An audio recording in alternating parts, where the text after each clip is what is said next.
All right.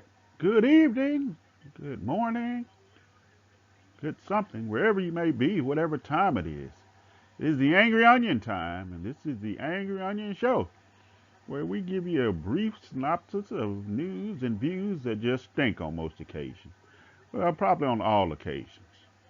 This is AO, the Angry Onion, and this is week 4, 9/26/21. We hope you enjoy the show. We hope you've enjoyed some of the other shows. If not, we understand because the show stinks. But some people like stinky stuff, and I like sneaky stuff because I am an onion and I stink. So let's get started.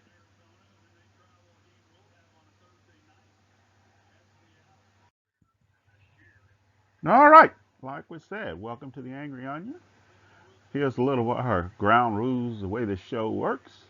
Our goal is to give you short, different sides of some of the unique stories from around the world of news, weather, sports, or something just crazy. Most of it will stink, but as I've often told you, guess what? I'm an onion and I stink. If you think it stinks, you can definitely talk about it in the comments section by yourself or with others. However, remember, I'm an onion and I stink. So whatever I do is bound to stink, and as an onion, I don't have logic. So if you get upset, then all I can say is that you're getting upset with an onion. And an onion doesn't have a brain or feelings. I don't have any logic, as I mentioned. I just stink. So don't find yourself getting upset and arguing with an onion. We also have an onion breath stinker of the week. You can also nominate someone to be the onion breath stinker of the week. Last week's onion breath stinker was the politician A.O.C. with her tax the rich dress. a little something to that piece there.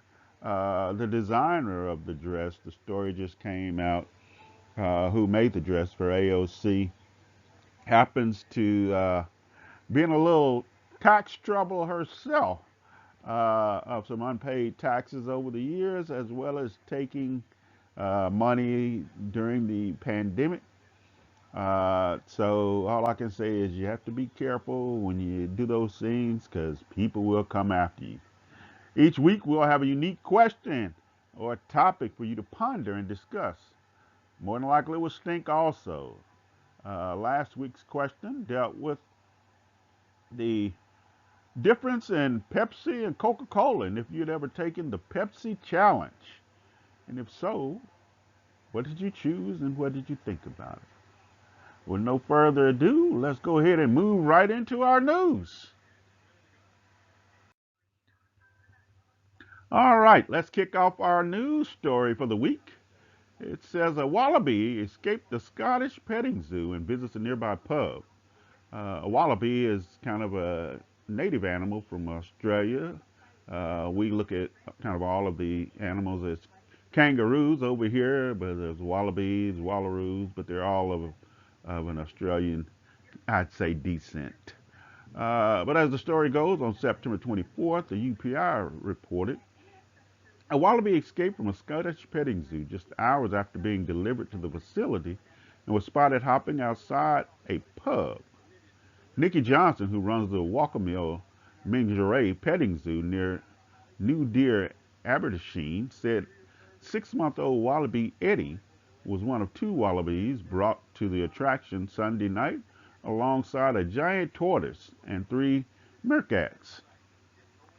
Johnston said the animals were being transferred to their enclosures Monday when Eddie got loose and fled from workers. He was spotted not too long after escaping about a mile away from the attraction. He was seen outside a pub in New Deer, and the last sighting had him heading towards Comistown and Turf, Johnston told STV News. A post on the Furman News Lost and Found pet passage on Facebook said Eddie is likely scared and will be difficult to catch unless searchers can corner him in an enclosed area. We can't go wandering through the fields looking for him, so hopefully he turns up in somebody's garden shed or something, Johnston said. I'm totally gutted and really worried for him. He'll be cold and scared. He's not aggressive. He's only about 10 inches off the ground, so people don't have to be worried. Interesting. I understand. Pet lovers, you definitely don't want the animal to be scared. But let's think about this. Eddie, it says about 6 months old, which I'm going to assume was taken from its parents and now taken to a strange area. Why wouldn't he be scared? Or why wouldn't it be scared? And I'm pretty sure there's plenty of pubs in Australia, and he's probably thinking, you know what? Back in my native home, my parents told me, hey, when things get down, visit the local pub, find some friends there, and have a drink. That's probably what he was doing. Now, I'm pretty sure, we talk about the two wallabies as attraction, but I'm pretty sure the giant tortoise tried to escape. Evidently, he was a little too slow and got caught. The three mercats probably wanted to escape, but if you think about them, they're probably fighting with each other and goofing around and couldn't get loose. Hopefully they'll catch the little buddy there. Hopefully he doesn't get ran over or hurt or anything like that. That would be tragic and sad. But hopefully they'll catch him, get him back to the petting zoo, and they can take care of him. But hey, he just wanted a drink. So at least when they catch him, make sure he's able to get to the pub to get a drink before he's transferred back. Let me know what you think of this stinky story here. But at the end of the day, we need to be thinking about Eddie. All right, our next sports story is an interesting one. We debated on this being the sports story or this being the onion breath stinker of the week.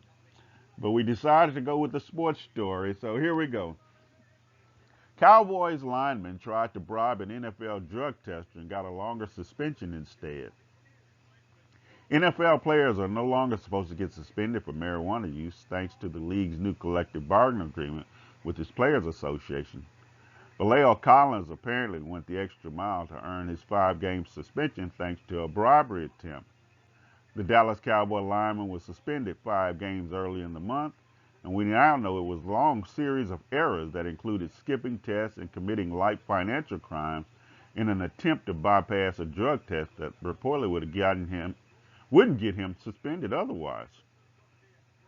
As ESPN's Adam Schefter reported on Sunday, Collins multiple missed tests and then tried to bribe the test collector on his way to earning a longer than normal suspension after all that mess.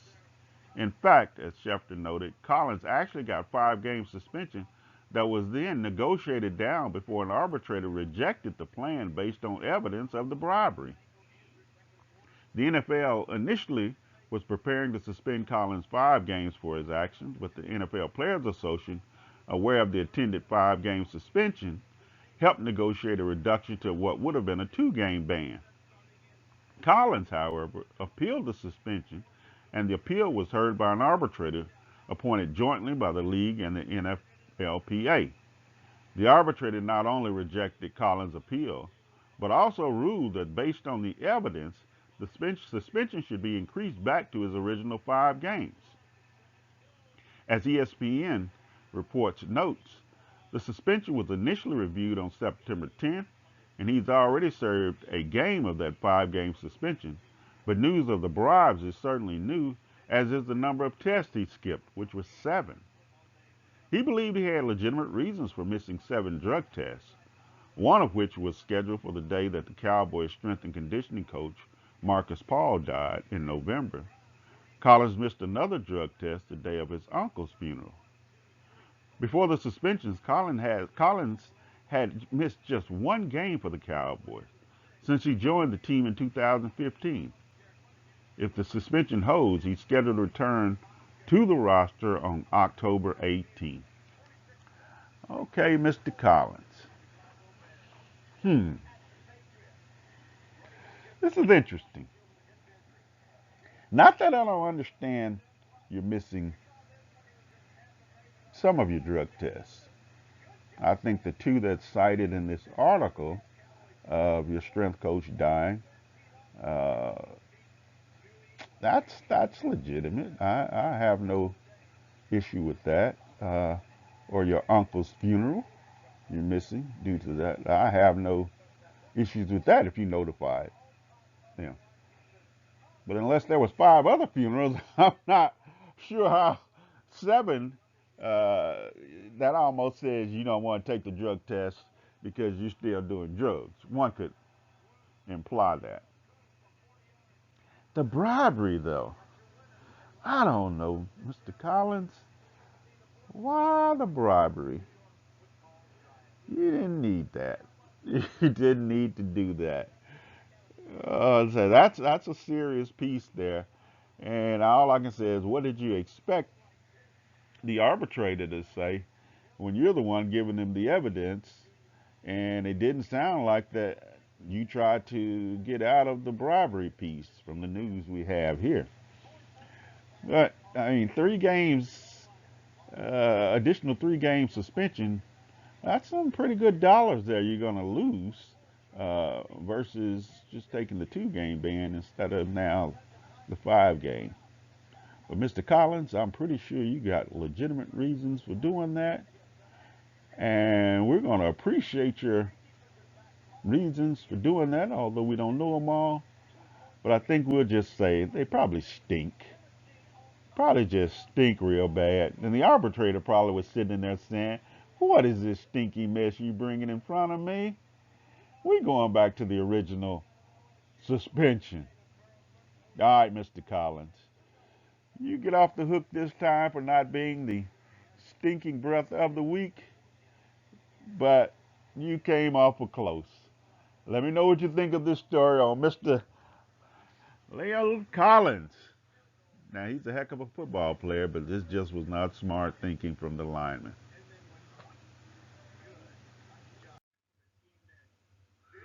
All right, let's talk about the weather. Today's weather forecast comes from Hope, Arkansas, which is a city in Hempstead County in southwest Arkansas in the United States.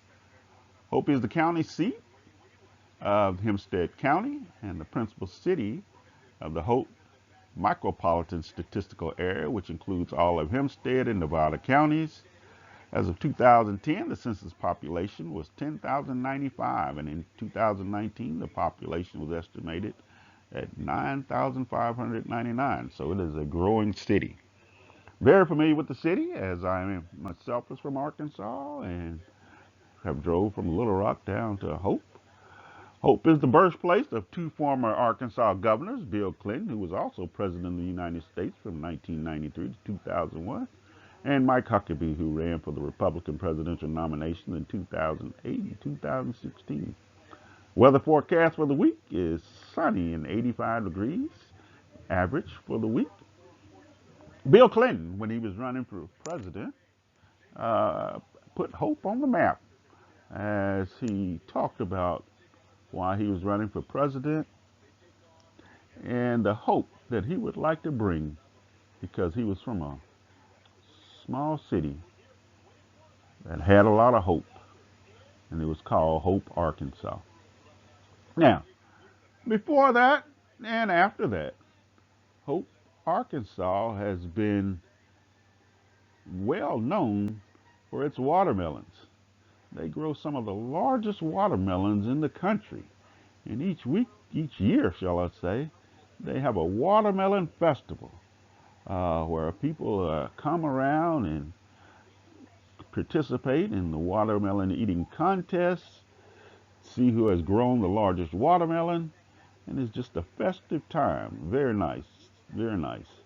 So this week's weather is brought to us from Hope, Arkansas, and we hope that there's hope in your life for the things that you hope for.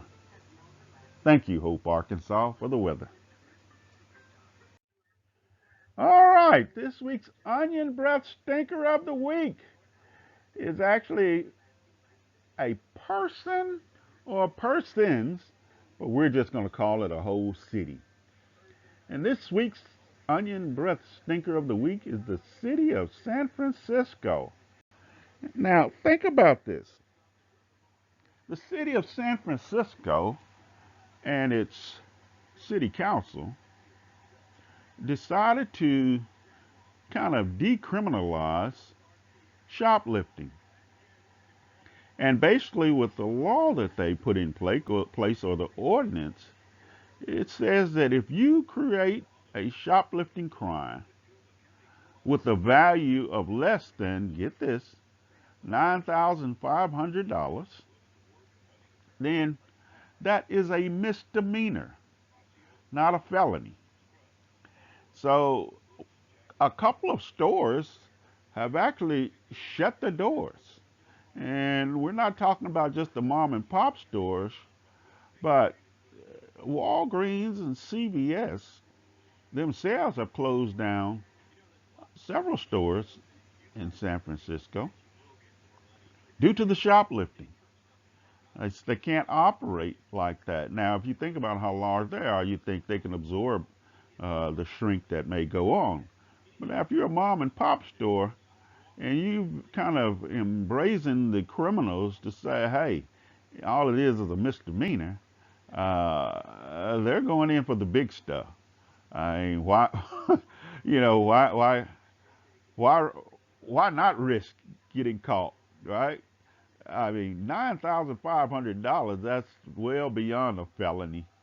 But for it to be treated as a misdemeanor, we have to say the city of San Francisco, you are this week's onion breath stinker. Let me know what you guys think, because I think it just stinks. All right. So if you believe you have an onion breath stinker and you'd like to nominate someone, please do that. Just shoot us an email at rodtv65@gmail.com. Let us know why you're nominating that person, and we'll try to get them there. You don't have to send us a picture. You just let us know that they stink, you know. And guess what? Others may say they stink. Others may say, well, this whole process stinks. But guess what? I'm an onion, and I'm supposed to stink. All right? Okay. Let's move on. Okay, let's look at this year's stinker question of the week. Norman Lear was a brilliant producer and writer. He made two classics, All in the Family and The Jeffersons. Do you think characters like Archie Bunker from All in the Family and George Jefferson from The Jeffersons could survive in today's television world or in today's PC society? These guys, man, growing up, they were the best. I just have to admit it, they were the best. It didn't matter which color you looked at these shows at. It was just good comedy. Uh, it's just great comedy. Norman Lear, just a brilliant producer and writer. He had also did Good Times and Maud and some other things, but he had his pulse on society. And no matter what you thought of Archie Bunker or George Jefferson, which was Carol O'Connor and Sherman Hensley, those individuals, those were characters. They didn't act like that in real life, but the characters that they portrayed were just brilliant, and the topics that they dealt with, and just the everyday approach of their language and how they came about, how they felt about those things were just hilarious. Uh, I just don't, my personal opinion, I don't think those type of shows could survive today, but I'd love to hear what you have to think about it. So once again, our stinker question of the week. Do you think characters like Archie Bunker and George Jefferson could survive in today's television world? Well, once again, thank you for listening to and tuning in to the show, The Angry Onion. It stinks and it will continue to stink. But remember, I'm an onion. Ayo, I'm the angry onion, and everything that I do stinks.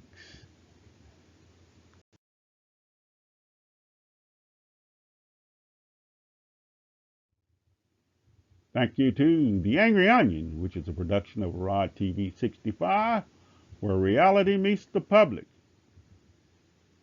Rod TV 65 is a production of BBB2M Media.